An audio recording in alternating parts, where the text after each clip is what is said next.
Okay, hello, this is Eleanor here, and today we're 4 weeks and 4 days until the birth of my baby boy. And today I'm here with my very good friend Marnie, who's very nervous in front of the camera, and the beautiful little Ziggy, who's 5 months old today. And I just wanted to invite Marnie to come and talk today because Marnie has really been a really big influence on me. When I first found out I was pregnant, I was terrified. And Marnie really showed me a different way of seeing birth and seeing motherhood. And I just wanted to bring her in front of the camera so that she can share, what it is that she told me and, her own experience. So, Marnie. Yes, hello, my dear. First of all, can you just sort of tell me about how you felt when you first found out you were pregnant, about what kind of images you had about birth? Well, I guess I imagined that there was no way that my vagina could do that. I thought it was going to be horrific, bloody, horrible, and the worst thing that could possibly happen, and that's why they invented Caesars and drugs. And I was happier thinking about having a Caesar than having an episiotomy or a tear, which upon reflection is absolute madness. So I lied to my partner and said yes, I was happy to do a natural birth, but I was actually planning on booking a Caesar at the hospital and not telling him, because I was that afraid. I was mortally afraid of giving birth naturally. And once I confessed that to him, he said that I need help. And I did need help, so that's when I did the hypnobirthing class. And it became my favourite topic, as it is now yours. So what did hypnobirthing sort of, how did it change? What is your new sort of... Well, it was just the education. It gave me confidence in my own body. I just needed to be told, which sounds stupid now, that the human body the female body can give birth and walk away from it, no harm done from the birth. I just needed to be told that after being forced to watch a birth in science class in Year 9, a close-up of a woman's vagina slowly tearing apart and all the blood and the funny coloured baby that comes out, all white and gooey and kind of weird. It just was too many horror stories, and everybody says, oh, it's the worst and blah, blah, blah, blah, I never do it and all this sort of thing. So I just had no confidence in my own body. Would you say most people actually believe that the body's not made to... Yeah, I would say that that it's an unnatural thing? Yeah, you would never admit it because we know that that's madness, but deep down I think the culture of the fear of childbirth has permeated every woman, young woman, older woman, new mother, young mother, freshly pregnant.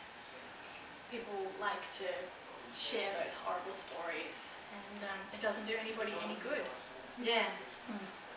So what do you believe birth is now? Well, my birth was wonderful. There was swearing involved, but it was really wonderful. It was a pretty decent amount of time, not too long, not too short. And I had a doula with me, and she, actually just having her there, even though I didn't end up requiring her hands-on skills, was enough to know that it helped to have her there. But yeah, the actual birth sort of started at 1:30 on Friday, and she was out by 8:10. And I let my body lead me and guide me. I sort of tried to figure out what position I wanted to be in at certain times, and that was the hardest part in the beginning. Bouncing on the bouncy ball, lying down, kneeling on a chair, walking around. That part was hard. But once I found my position, that was it really. I just left to my own devices. I wanted to be by myself. And that really suited my birth.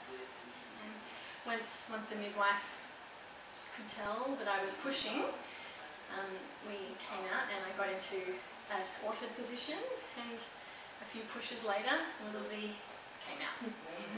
And she's a pretty calm baby, isn't she? She is. Do you think that has anything to do with your pregnancy and your birth? Yeah, I think that because I got confident early on, and I started the relaxation techniques with the background of yoga and meditation. Well, I didn't do a lot of meditation, but it was easy to start relaxing and thinking about my body as a vessel, a good vessel, and being able to focus on releasing and guiding Z down. And I knew that the baby would know how to do it too. Right. Yeah.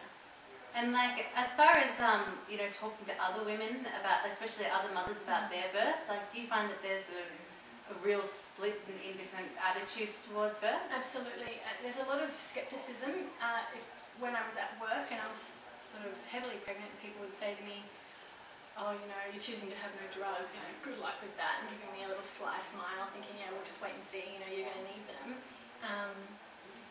And I just had to, you know, sort of tune those stories out. But then in mothers group, there is a sort of a sense of shame for the mothers that have a very calm and easy birth, and the mothers that have a hard one, they want to explain and expand. And so people are almost like they're proud of having a hard birth, and if it's easy, then there's nothing to brag about. yeah, almost. You know, they sort of think, "Oh, you know, well, your baby's got a small head, so it's easier," and things like that.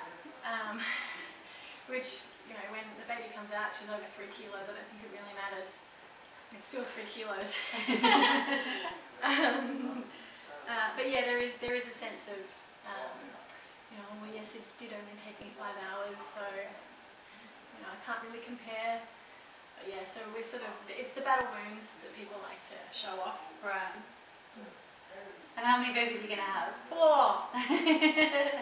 Thank you very much, Money, for everything, and thank you for being in front of the camera today. Yay! And pretty soon I'll have one of these in my room.